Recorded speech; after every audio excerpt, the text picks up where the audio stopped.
All right, friends, we have a treat for you today. I am sitting here with my friend, but more importantly, my former therapist, Blake Blankenbecler. And Blake, we haven't gotten to catch up in a while, but I feel like I've talked about you so much in the last handful of years and the things that you've taught me and the things that I learned while I was in therapy with you. And I'm so excited for women to get to know you. And also, I'm really, as we talk about mental health and therapy a ton in, our corner of the internet. I'm so excited to get to introduce my women to like someone who has actually been in my corner for a really long time. So welcome to Girls Night. Thanks for having me. I'm so happy to be here. This is so fun. I know. So for women who haven't gotten to meet you yet, tell us who you are, what you do, and I'd love to hear a fun fact about you. Yes, I got this question. Okay. Fun fact. I'm Blake Blankenbecler, quite a full last name. I married into my last name. I was not born with this, but what was your maiden name? Snyder. Oh, that's a lot easier. Yeah. So much easier. This was how I knew. I was like, I'll probably end up marrying this guy because the idea of the chances of a name like Blake Blankenbecler don't really happen. So yeah, I love it now. But yeah, I'm a licensed therapist. So I have in these past few years moved way too much. So currently live in Charleston, South Carolina, where I have my therapy practice. It's called FIG, Holistic Psychotherapy. And I do a lot of work with trauma, eating disorders, codependency. Honestly, just being human these days, let's be honest. Those are like big words, but a lot of it's just being human. And then, kind of out of that and seeing people from all over the country, I started doing just noticing friendships. And we don't talk about these parts of our life enough. We don't give them enough time in the spotlight. And they're always these kind of side relationships, but they're actually deeply pivotal to our well-being as women. Yeah. Okay, fun facts. I thought about this. It came to me this morning as I was getting ready. All the best things do.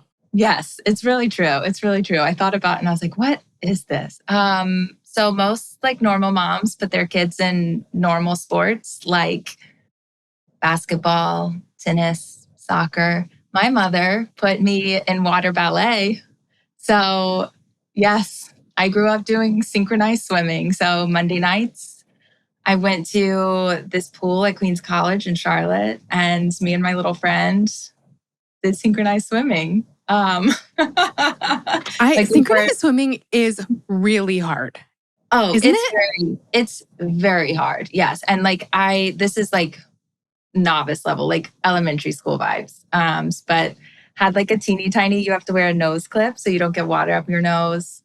During recitals, you put gelatin in your hair so it doesn't move. And my friend Josie and I, one of our recitals before we got in the water, we did the parent trap handshake.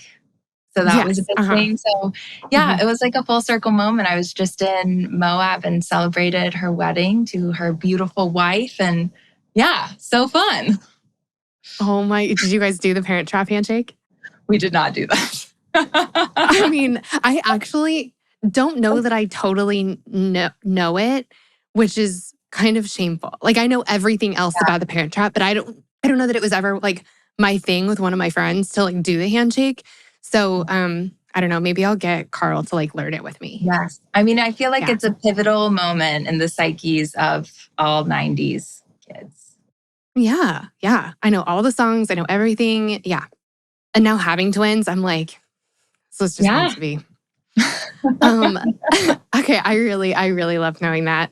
So actually, it's funny that you said the thing about friendships. I'm really glad that you're talking about friendships more and, on Instagram and just having it be more of a focus of what you talk about because, and I don't know how much I'll share about our 1.5 or 2 years of therapy together, but I will say that the hardest I cried in your office and the most surprising moment of crying in your office was talking about friendships. And I mean, we talked about a million things, all kinds of things working together. But I do remember one day we were talking about friendships and I just burst into tears. And I remember kind of looking at myself what's happening right now? I just didn't see. yeah, why am I crying? But it was like the hardest and most surprising. And I think we both were like, I think we've hit on something here. But it's because Yeah. it's a really, I think we talk about this all the time here, but I think we can be the best parts of each other's lives as women, but also we can do some real damage to each other. And I've experienced both of those things. So I'm Absolutely. really, really glad you're Yeah. doing the work you're doing. Thank you. So one of the things I wanted before we dive in, we're going to talk about all things people pleasing and boundaries today, which is so much of what you and I spent a really long time talking about.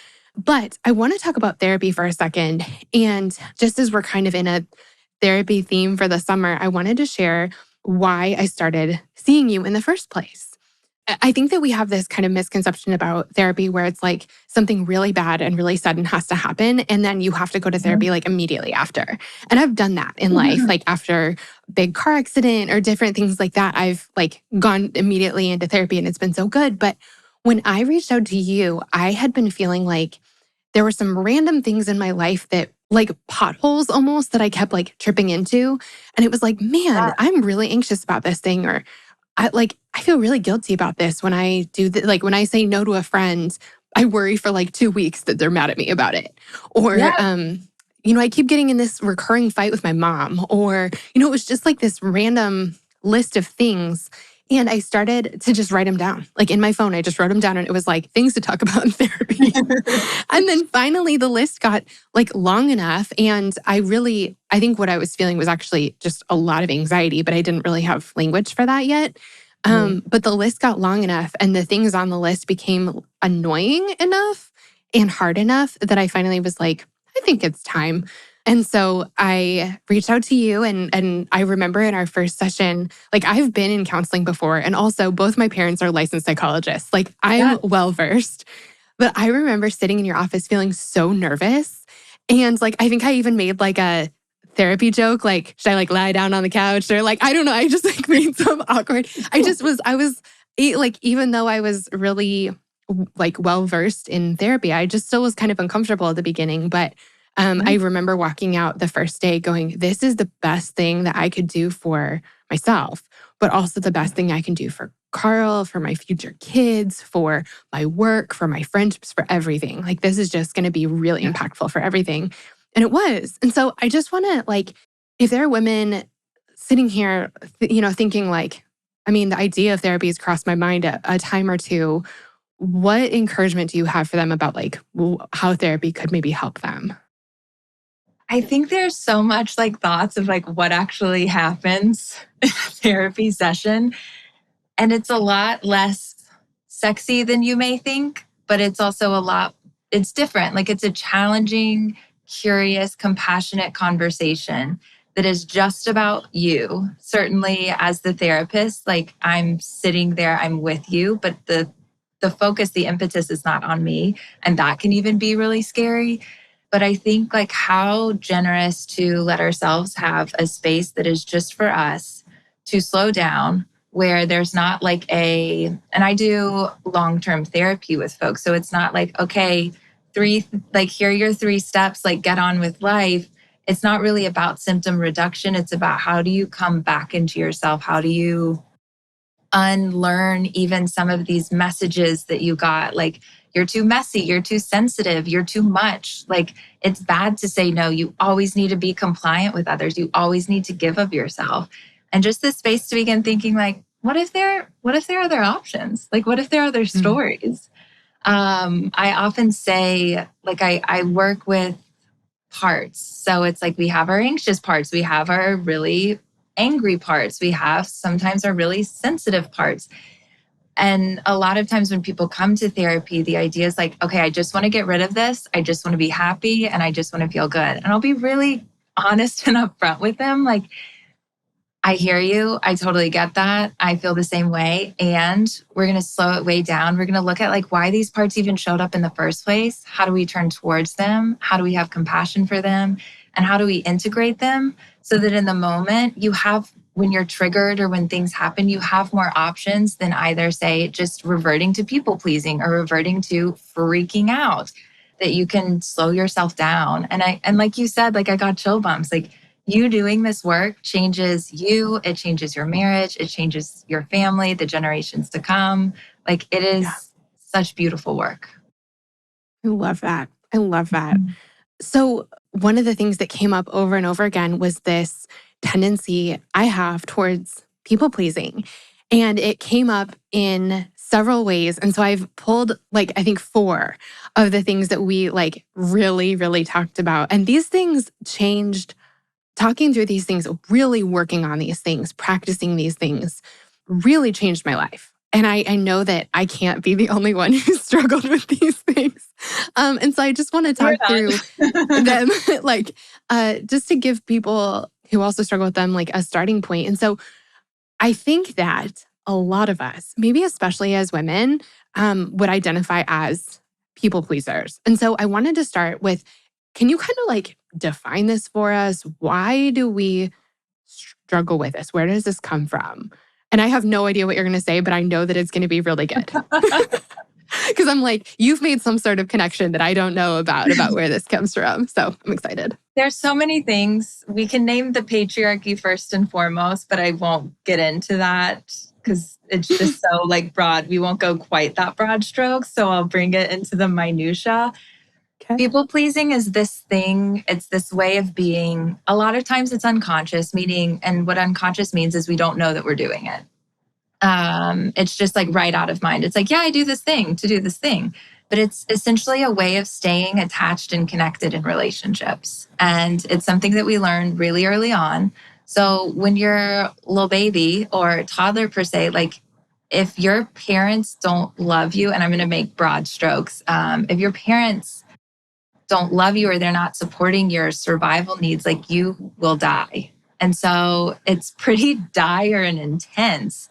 And so a lot of times what happens is kids are so perceptible and can perceive so much that it's this sense of like, if I would rather choose to stay connected to my caregiver or attached to my caregiver than risk saying what I want or what I need or even having an outburst to keep that connection and keep that love. Like I was listening to something this morning, and the woman was saying, talking about how she disciplined her children, and she says, "I really made clear to them that when they did something wrong, there was a consequence, but they were not in trouble." And I was like, yeah, that's like zero people's experience. Like most Yeah. people, when they did something wrong, like they felt like they were in trouble. And there was a sense like delight and love, like the parent like removed their delight and love from them. They were disappointed. They were like, oh, I don't like that. And so we just learn over time to adapt and to shapeshift of how can I do what you need me to do? Because that means that I get attachment and connection and care. Like, how wise. And so that's like the starting place of so much of this work is not like to shame any part of this, but all of our coping skills are rooted in wisdom. Like, how wise that some part of you knew I need to get rid of my messy parts and my needy parts and be really compliant to keep in good graces with your caregivers. Yeah. And then that kind of just evolves into your friends and your teachers and your significant others and everybody else in your life because it's become a pattern at that point, right? Yeah. And then it's like people wake up at 20, or I see a lot of women, it's like they wake up at 27, 28, 30s, whenever, and they're like, I don't know who I am. I don't even know Mm. what I like because it's always been about the other person. So then the work becomes how do we get you back in your own body and get curious about who you are? Oh my gosh. I might cry doing this because I'm like, this is so important and so good and so needed. And we also spent a really long time talking through all these things. Um, so it's really interesting that you say that because removing delight and connection, like, I mean, my kids are just starting to like do things, like period, like do good things, do bad things, like do things I don't want them to do things I do want them to do. Like, and Yeah. so I like as of like this week, truly, and it's things like digging things out of the trash. Like I don't love that. Or, like sharing with their sister. Like I like that's a good thing. But it would never be my intention ever to make them feel like I don't delight in them or I don't love them or I don't want to be connected to them when they're Yeah. digging through the trash. But that's a really natural way of reacting is like, I'm not delighting in you right now. I'm asking you to stop digging in the trash, Yeah. So anyway, I'm like, okay, I need to just keep thinking about this. That's so good. Well, so that's a wise thing for us to do as kids. Like that's a survival technique.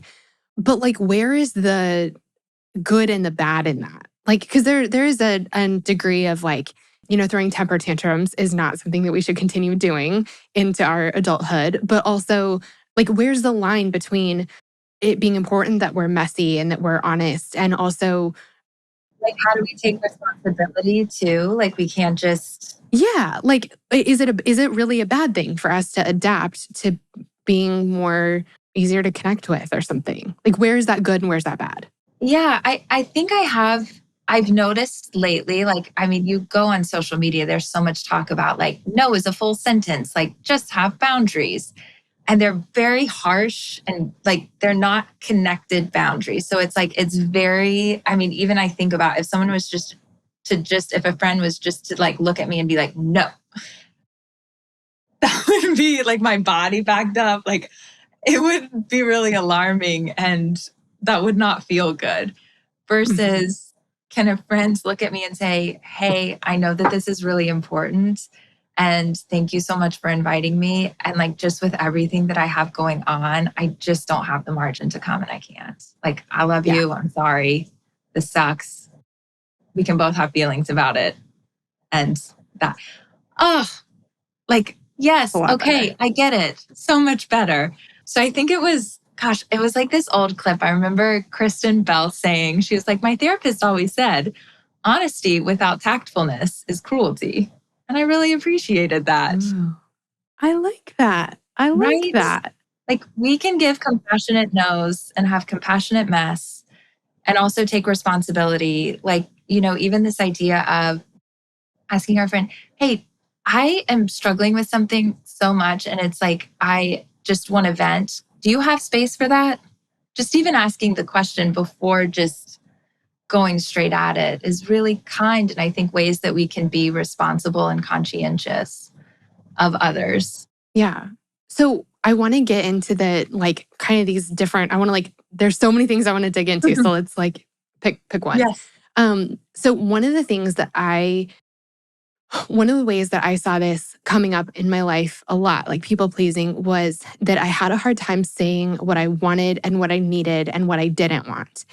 And I mean, it came up in like really big ways, but then also small ways. Like, I think I've talked about this on the show before, but Carl and I were at a food truck and I wanted a milkshake and I got a milkshake and the milkshake was like $15 or something like that. Like I ordered it and they gave me the bill and I was like, that is not worth it. Like that is insane. Why did I get this? But it was like too late. But then the guy was like, well, I don't normally work here. So let me know if the milkshake's bad. I'm just subbing in for a friend. Here's your milkshake. And it was basically like weird milk with like a dash of ice cream. Like it was like So really is bad. I was that. like, okay, it was terrible. And I just spent $15 on it. And this is when I was seeing you. And so I was like, Carl, will you like see if he'll add a little more ice cream? And Carl goes, nope, you need to do it. And so I had to decide, like, did Yes. I want this stranger that I don't know? He even opened the door for feedback, but it was like I had to decide if I wanted to give it or not, or if I was going to just drink or throw away a gross $15 milkshake. And so I think I did end up like asking for more ice cream, but saying what you want and what you need and what you don't want is really hard. And I think that like to start out with, a lot of times it's because we don't know. Like you said, like we can get to our late 20s, 30s, I mean, really however Any old, and age. realize that we have no idea. And so like, why is it important that we know, I guess? And how do we start to figure out what we want and need and don't want?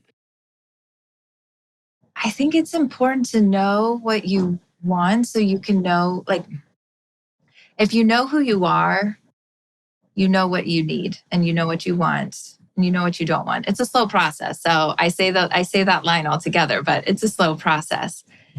And I think there's a lot of importance about knowing those things just so that we can like be our everywhere it talks about like being your true self, being your full self. Like you are not made to just be a blend of whatever. Like even I use this great example and this great metaphor of this idea of like a fruit smoothie versus a fruit salad. So a lot of us know how to be a fruit smoothie, meaning like I'm blueberries, you're strawberries. And basically we get in relationship with each other and something happens and the blend button gets pushed. So before you know it, like I don't know where I end and you begin because we're all the same. Mhm. That's not true. Like there's so much beauty in our uniqueness and in our differences. And we need to have some edges so that we can know where we end and where we begin. So it's like, can we become more of like a fruit salad where it's like, I get to be a blueberry, you get to be strawberries, and we get to exist together in the same place, but we get to be different. I know that I always harp back on childhood, but usually that's really scary. Like that was not supported. That was not something that was really like, I love when you're different. I love when you have your own opinions. I think it is now, but it wasn't so much. And I would also say, knowing who we are, knowing what we want, like keeps us out of resentment. So if you're someone who feels a ton of resentment and a ton of like bitterness and jealousy and envy, like great data for you that you might need to do some work to learn about yourself because clearly some boundaries are getting crossed. Yeah.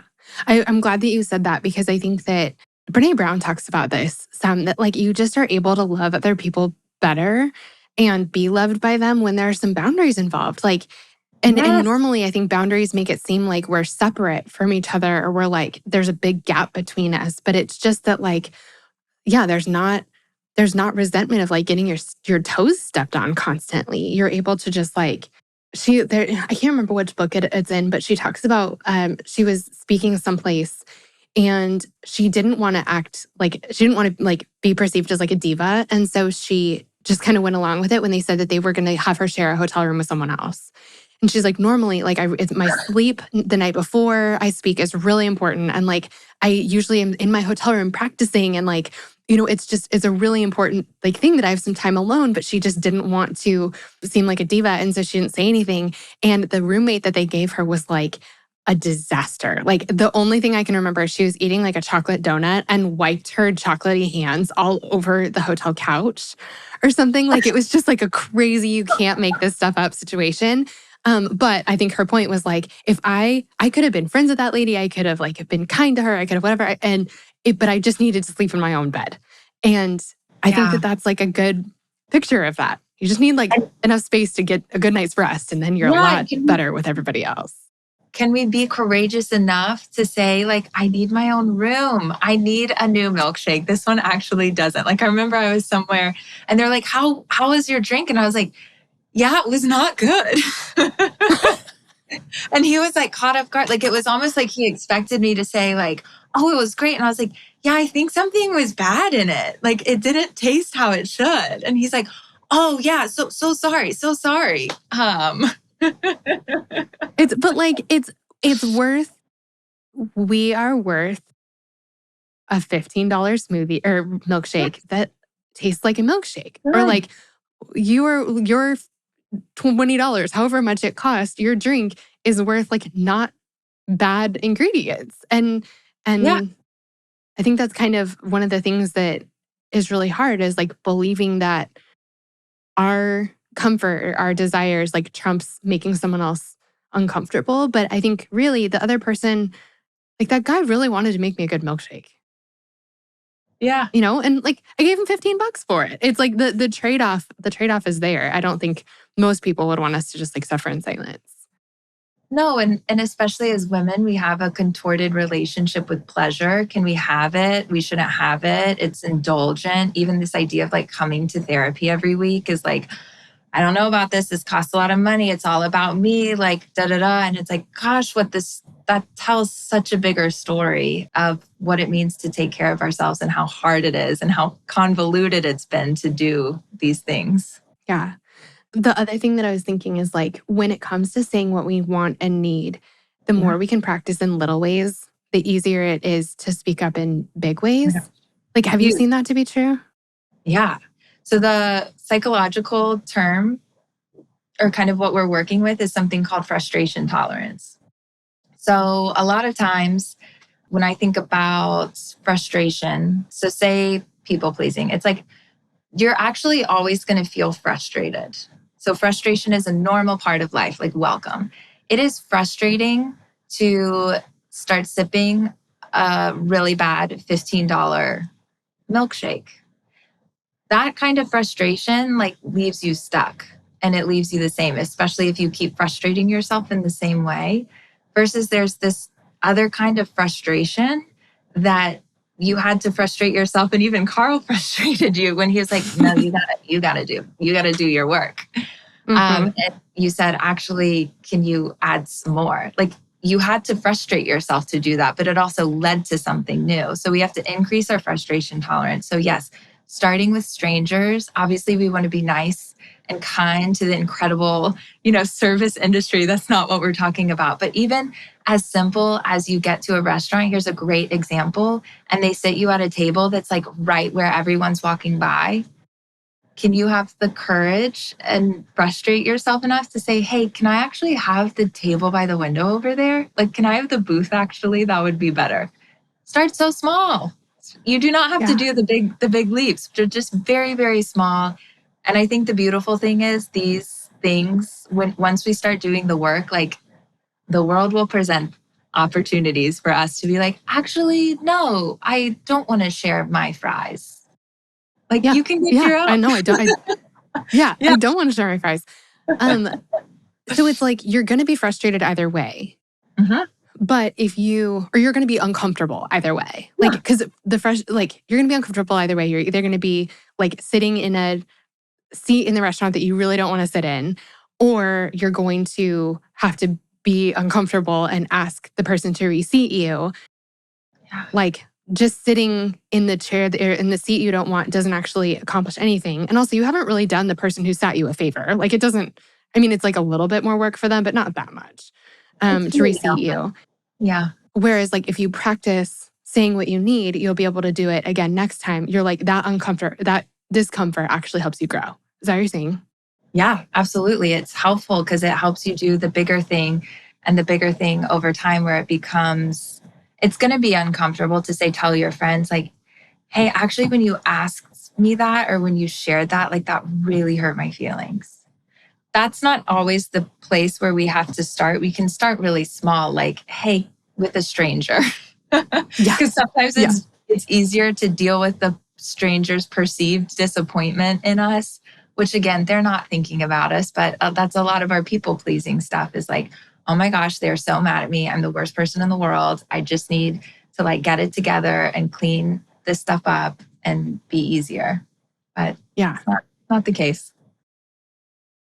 So, one of the other things that disappointing people, and I think one of the hardest things for me was yeses versus nos.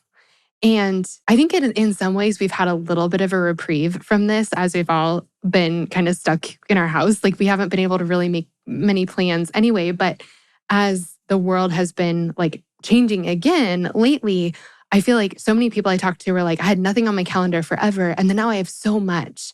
And it's really hard to figure out what you want to commit to, what you want to say yes to, what you want to say no to.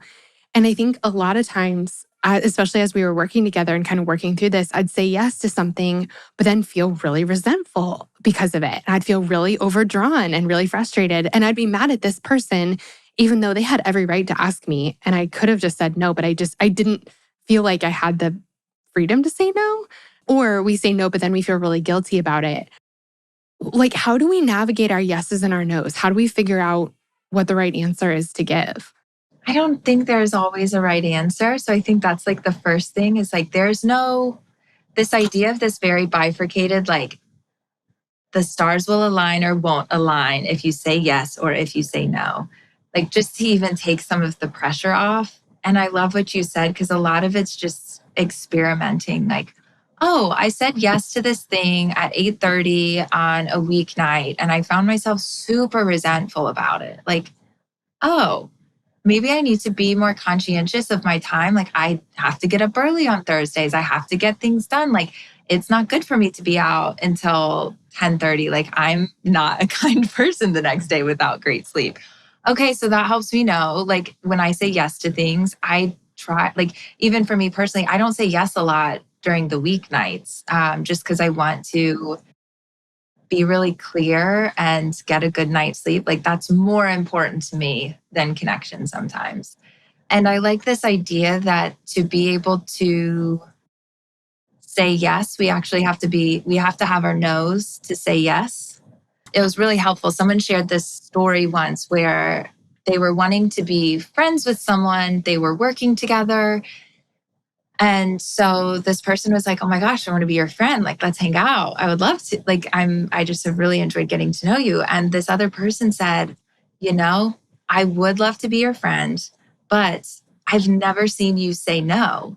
And I don't know if I can trust you that when I ask you to hang out or when we do something that you'll tell me no if you can't. And so work on that. And when you can say no, we'll hang out." Oh my God. That's what a bold person to be able to say something like that. Yes, yes. So bold. I'm not that bold, but I love the idea. It's a good Yeah. metaphor, right? Yeah. Yeah. So like experimenting, like, if you like paying attention to how you feel after hanging out late on a Thursday or something like that. And that's kind of how you figure out your rules for yourself, I guess. Yeah, and I think yeah, and I listen to my body. Like I notice what it's like before hanging. I notice what my body does before hanging out. I notice what my body does when I'm hanging out. And even I notice what I feel like afterwards. Like if I've spent time with a friend, I want to feel like I've just like received medicine in a way. Like I feel so filled up Mm. and I feel good. And I'm like, oh, I love this human. I love being with them. I feel better. I have more energy.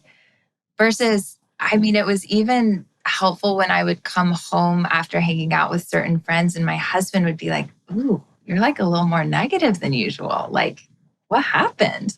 And that was really Mm. helpful to see, oh, like, yeah, I don't love the stuff we talk about. I don't love who I am when I'm with this person. I don't love that we connect over these things and that it's talked about this way. Like, ugh, like, I think I'm going to take some steps back. So just, yeah, there's no right or wrong. Like we have time to figure this out. Yeah. But paying attention to like the result after, Yes. or like Yeah. the what's lingering. One of the Yes. things that I had to start, I'm still not very good at it, but I'm working on it, is when anyone asks me to do something, I'm really too quick to say yes because I'm excited about the idea and I like them and I want to make them happy. And so I'll say, like, yeah, absolutely. And then I'll find myself like, I've double booked myself or I've committed both me and Carl to something that is going to really drain him. And it's like, yeah, I've been trying to practice pausing and saying, let me look at my calendar. I'll get back to you. Or like, that sounds super fun. I would Beautiful. love to do that. But yeah, let me check my calendar and I'll get back to you. So that way, regardless of whether I'm going to say yes or no, I have a minute to think about it because I feel like I make much better decisions when I have a minute to think about it. Agree. Yeah. I'm someone who like struggles with anxiety. And so I'm not I'm not going to be your most spontaneous friend. Like you are Yeah. never going to get a text from me that's like, want to hang out right now? Like, let's go to the beach right now. What will happen is I'm going to be like, next Saturday at 12 p.m. would you like to go to the beach? Or someone Yep. asked, like, now my friends know. And so that's more how it vibes. So then I even have like a week to know, okay, I'm going to have this social outing. I also know that I'm going to have time alone. Like, so it's just, I know that there's space for me to like breathe and not get lost in like the social world because I'm deeply introverted. So that's something that's helpful for me. But I know Yeah. some people are spontaneous and we love our spontaneous friends, just not one of Yeah. them. Yes. It's just not me. Yeah. Um, One other thing that I have had to do, and I did it this year. And so far, I mean, we're halfway through the year right now, and it's been serving me really, really well is at the end of last year, I ended up committing me and my whole family to like way too much. And it was all people and things that were really important. It was like a family trip with Carl's family. And then my parents were coming into town to visit us like 3 days later. And then my best friend was coming into town. And then it was Thanksgiving. And it was just like thing after thing after thing. And I realized that like I'm not my best self under those circumstances. Carl's not his best self. And like that's a lot to do to the babies. And so, as I was feeling really resentful and really stressed out at the end of last year, I sat down and, like, ahead of time made some rules for us for the next year. And I'll have to, like, look at exactly what they are. I haven't kept to them till, like, to the day, but really pretty close. It's like 3 weeks between trips or something like that, 2 weeks between in town guests. And I think that's basically it. And so, as I was looking at the year coming, it was like, okay, well, I can't do that weekend, not because that weekend is busy, it's not, but because it's too close to something else. Yeah. And I really think like, I mean, we're booked because of that for the rest of the year. Like there's not room for anything else. But it's been serving us really, really well. Like we have enough downtime in between things. And I just don't, I can't say no in the moment to things, but I can ahead of time say, this is a rule I made for myself for this year and like inform people of it when the opportunity comes. So wise, so kind. And I'd say like those weekends where y'all are in town, like you're busy doing nothing. Yes, I have a hard time with that. I'm like, I'm not technically busy, but yeah, okay, that makes sense. What do we do if our no makes someone mad It or might, upset or hurt? it might. Like they get to be upset and hurt and sad. That's where it's this sense. Our immediate reaction is like, how do I fix? How do I fix? Especially when we're talking about people pleasing. So this is like the most Tinder Achilles heel is like you work up the courage to be really brave and to say no. And then your friend or someone is like, what? What the heck? Like, that's not okay. Like, you don't care about me. Da da da da da. So scary. Of course, the impetus is to be like, oh my gosh, just kidding, just kidding. I'm actually not busy. We're home. I can hang out. It also, if we can slow ourselves down, know that it is really scary to be told no. Like we can, like we're going to need some time with ourselves. But to realize like, wow, they gave us so much clarity on what it means to be in relationship with them. Like, especially if we're coming out of people pleasing or even codependent patterns, people that have benefited from us not having boundaries and us always saying yes are going to have, like, they're actually the ones that are going to be the most upset when we start saying no. Like, that's when the system is really going to shake and ruffle and it's going to be really scary, which is why we start small with milkshakes and different tables and not with people that we know well. And so this is why it's like so helpful to be in therapy and to have safe friends to talk about it, just because you do need support during that. Because it's like your nervous system just wants to like abort the mission and like, I'll make it better. I'll make it better. But like that frustration thing we talked about, like actually committing to your no and letting them have their feelings about it is a really kind way to frustrate your system that lets you grow and lets you be a person that can have a full range of like, yes, I want to do this. No, I don't want to do this. Like, if you're upset, like, I hear you. And it's not my responsibility. Okay, that's the next thing I wanted to ask you about because this is just one of the hardest things. So hard. I think a lot of times we have a hard time saying no because we do feel like we're letting down people who need us. And I'm a 2 on the Enneagram, if that means anything to anybody. And I'm like as two can be. Like I love being needed. I love being there for people. It's my best way of showing love. It's how I like it. It's my best thing. And so the idea that I can't be there for everybody is really, really challenging for me. And I think that that's what we bump up against when we say no is like, I feel like I'm not taking care of someone I love, or maybe they feel like we're not taking care of them. And so, a couple questions about this. First of all, how do we figure out who we are responsible for and who we are not responsible for? And then I want to know what it actually looks like to be responsible for like who's on in our sphere of influence, who's in our circle, who's on our like. Yeah, this is why even in a lot of the friendship work I do, I like to spend a lot of time just even naming like you can't be friends with everyone. So this researcher Dunbar, I forget that's his last name, but he said like we can only be in about 5 deep, meaningful relationships at one time. That's not saying we can't have more, but we can really, our psyche can really like tolerate that many close connections. So that's not a lot. So that's probably like a husband or a partner, a therapist, maybe a parent if you're close to them. And that's something that's true and 2 or 3 friends. So it's not a lot of people. And it's a sense, this idea of who am I responsible for? You're in relationship with them. So it takes 2 to tango.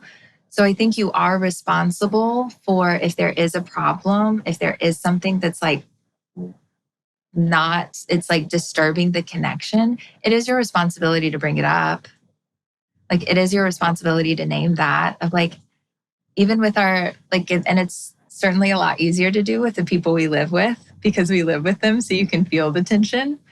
It's harder to do with, say, our friends because we don't live with them. There can be a few weeks in between. So we can, I'm saying, quote unquote, forget to talk about it. But the same thing will end up happening and the resentments will get built. So I would say, yeah, we're responsible. We can't control how other people show up, but I think we can be conscientious about our tone when we're talking to people. Like if we are generous in our assumptions. So I love this language like, hey, the story I'm making up when this happened is this.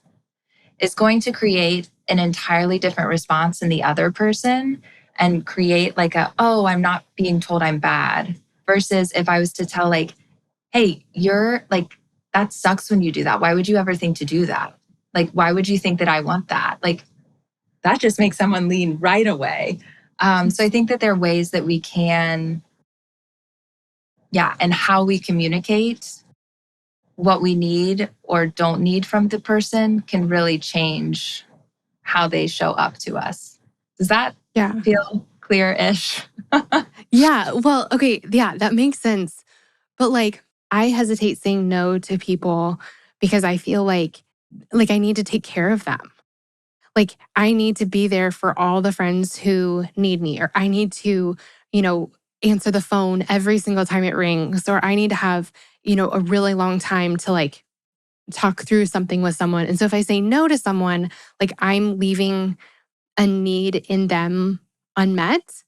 And so I guess like, how do we decide, or like, if we have someone who is like has kind of an unhealthy need for us, like how do we decide who we're there for? And then what does it look like to like, what's a realistic, healthy expectation of what that looks like? I love this question. I think you even named some great data earlier. Say someone says, you tell them no, and they get really upset. Like that can often be a good indicator. Not always. You don't want to like cancel people right away. But if it happens time and time again, that's a great indicator on what it's going to be like to be in relationship with them, that they don't really care about your needs. Like I remember I got like a message or an email once that's like, hey, I have this friend. They don't care about my preferences. They only want to do what they want to do. And they never ask me any questions. And it's like, what's your question? Like there it is. And sometimes it's not so clear of like, this isn't a person that cares about you. Like good friendships, good relationships go both ways and they have space, and good relationships can also hold and tolerate that sometimes we're not able to. Like this idea, this is why I love therapy and healing these parts of ourselves, is to really begin learning that me saying no and me leaving doesn't mean that I've left and I'm going to be gone forever. Like I will be back. I just can't show up right now. But that doesn't mean that the whole relationship is completely severed. Like it's just a Yeah. not, like more often than not with our friends or with our relationships, when we say no, it's really a not yet, like, or not this time. It's not a no Mhm. forever, but it's like right Yeah. now, no.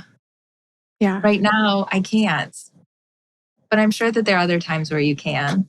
So, And so it's like if someone reacts poorly to that consistently, that's kind of a sign that they're maybe not someone that we want to be in as close relationship with.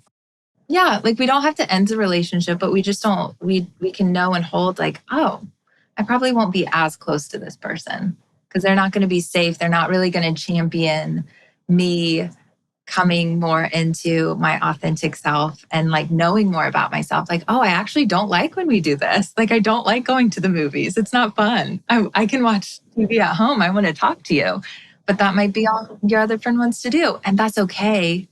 But can we be kind to say, I don't want to do this? And also hope that like they can find a friend that really loves, say, going to the movies with them. Like, Mhm.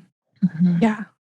I think one of we kind of talked about this at the beginning, but like it is really scary, the idea that we could say the wrong thing or do the wrong thing. Or I think I spent a long time trying to be the exact right shape of human to offend the least amount of people and please the most amount of people. Because I felt like, if I did something wrong or if I said the wrong thing or did the wrong thing, then I would lose this relationship. How do we start to like break free from that fear? Like how, it is really scary to just be our own, like, I don't know if this will resonate with you, but like there was a time in my life, like a long time ago, where I watched a lot of America's Next Top Model. And a lot of the poses that they are in are like the most wildly uncomfortable shapes for a human to be in. And they're also like, yeah, they're wearing uncomfortable clothes, like, but yeah, they're just like contorted in this weird, like high fashion way. It's like bodies don't, that's not how bodies are shaped. But I feel like I did that a lot to try to make sure that I was safe with the most amount of people. And it's way easier and better and more true to ourselves to just like stand upright and just be our own shape. But it is really scary that we might lose some relationships in the process. Like, how do we Yeah. work through some of that fear? Hmm. You might. Like, that's a very real reality. You might lose some relationships. That's something I really highlight is when you start doing healing work, your relation, like, if you're coming in for change, some changes, like, we get really excited about, like, oh my gosh, I have less anxiety. This is amazing. And there are also some other changes in places we don't like, where it's like, oh, this friendship, this relationship that used to fit so seamlessly does not anymore. So, fear of people pleasing, you might lose relationships. And that has to be, I love this idea of when the cost of staying this, like we're ready to change usually when the cost of staying the same is greater than the cost of changing. And so grief has to be a part of this work, like even grieving our former younger selves that had to try so hard and contort our bodies so intensely to make people love us. It's like, oh, I wish I could go back and tell my younger self, like, hey, take a breath. Like, notice the people who you don't have to contort with, like who you Mm. can just relax and be weird and dance with. Cause that's so much better. It's so much more fun. And I think as that's like the gift of growing older is there's less, and I don't know if you've experienced it, but there's so much less pressure to like get a seat at the popular kids table. And it's like, no, I want to be at a table that feels good where I can like wear my soft clothes and we can laugh. Yes, 100%. Yes. Let me sit in the back with like just a couple friends and yeah, let me wear my soft clothes. Yes. So much better. That's It's so much better. It's so much better. But yeah, that makes sense that like as we become more ourselves and as we get better at knowing who we are and what we want and saying those things, and when we stop like truly sacrificing ourselves in like a to a bad extent to make other people happy, we might lose some of the people who we used to be making happy, but those aren't necessarily the people that we want to be sitting at the table with anyway. Yeah. Because they probably don't, it doesn't feel that good to be in relation. Like, if you're honest, it doesn't. And that's the thing that's so helpful to come to. Like, it doesn't feel good to people please. Yeah. Like, your body doesn't feel good. The relationship doesn't feel good. You don't feel good after. And so it's Yeah. like, where are the people where it tastes good? It feels good, where you're not like anxious. Notice those relationships and spend more time there. Yeah. Yeah. I really like that. Mm-hmm. As we are figuring out what we want and saying what we want and like actually setting some boundaries, like we've talked about, sometimes people aren't going to take it well. And that it's really important to have people in our corner that can like kind of talk us through it. But like, do you have any words that we can borrow for like someone asks something of us and we say no and we say it tactfully? We don't just say no. But if someone comes back to us and is like, there's like a guilt trip that comes back to us or they're angry or something, like, do you have any, words we can borrow for a moment like that? I really like talking about things. There's the saying in therapy, strike when the iron is cold. So, Tell me more about this. yeah, so it's a lot of times in fights, we are fighting about the dishes and it's never about the dishes. It's easy to like say, like, we got to talk through this, like, blah, blah, blah, blah, blah, which is why I'm really against this bad marriage advice. Like, don't go to bed angry. It's like, sometimes please do. Same. Don't talk about it at 9:30 at night or midnight or something like that. It's just going to You're get worse. Just tired. go to bed mad. Go Fix it in to the morning. sleep when you've had a good night's sleep. Then you wake up. That's when the iron is cold. Like, hey. And so I'm a big fan of not having conversations when people are hot and heavy and like in the heat of it. So if there's a sense of like, how dare you, it's like, hey, I totally get you're angry right now. Like, I don't think it's going to be helpful for us to talk right now. Like, I think when you've cooled down and like, I really want to work through this and talk to you about this. But when you're coming at me, like, I can't have a conversation. So it's kind of like when you're back in your window of tolerance, which is like nerdy nervous system work, meaning you're grounded and rested, like then we can have a conversation about it. But even if they're saying like, I can't believe that you did this, you can say like, I totally get it. And it was really important for me to say this. It's not a sense of me not loving you or not caring about you, but like I had to say no for me. And if this is the first time, then it's like, I'm learning how to say no. This is actually something I haven't done a lot. And even just explaining, like, I've been in therapy, I've been learning how to do this, I people please a lot. And so it's actually like a really big deal for me to have said no to you. And I get that you have hurt feelings. And believe me, it's so cringy that I hurt your feelings. And like, we're just going to have to be in this space where we're both going to have to stretch, that I'm not going to be there for you in the same ways that I have been there for you. It's going to be different. Like, I love you and it's going to be a little different. I really like that. Yeah. One of the things that I think has been, we kind of talked about this with schedule, but when we were working together, there was a table in your office. It might still be there. But for some reason, I feel like anytime we would talk about like what was in my life or what was on my mind or what was on my plate or like kind of where I ended and other people began, we'd like reference the table.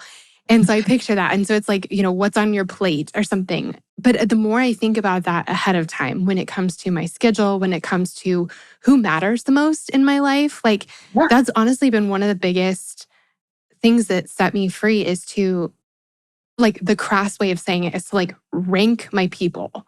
And just by that, I mean, like, it has to be more important to me that to take care of my very best friend than taking care of someone I've talked to 2 times but wants me to go do this thing or something. Yeah. It's or Then a I need to stranger on take the internet. yes, like I need to care more about my parents than I do about my second cousin once removed that wants that time that I was going to give to my mom. Just thinking through that and really kind of weighing it that way that it's like I have a finite amount of time and energy in my day and in my life. And if I give this to you, I can't give it to my mom or to my daughter or to my sister or something like that. But just thinking about that ahead of time. And it's changed in different seasons, like what I have space for But I think the more I can think about it ahead of time, the better I react in moments like that. And it used to be really, really hard for me. So hard. I'm thinking about Aminatou Sow and Anne Friedman wrote this book, Big Friendship, and they talk about this idea of friendship stretching. And even I think about like, if your friends are really in relationship with anyone long enough, you're going to have to stretch in different ways. So I'm sure even becoming a mom, your time is different. And so friendships have had to stretch. So I think about that a lot. And then too, I also think about like the quality of my presence. Like if I am overworked and I have said yes to too many things, I come home to my husband and he gets a deflated, like shallow, like shell of a human. And that's not fair to him because he is first on my list. Like I want to give him the best energy, my best presence, like all of that. And so that's even something that I think about that is even helpful in this people pleasing is reality is like, who do I want to give my best energy to? Who do I want to give like my most awake, full, present, curious self to?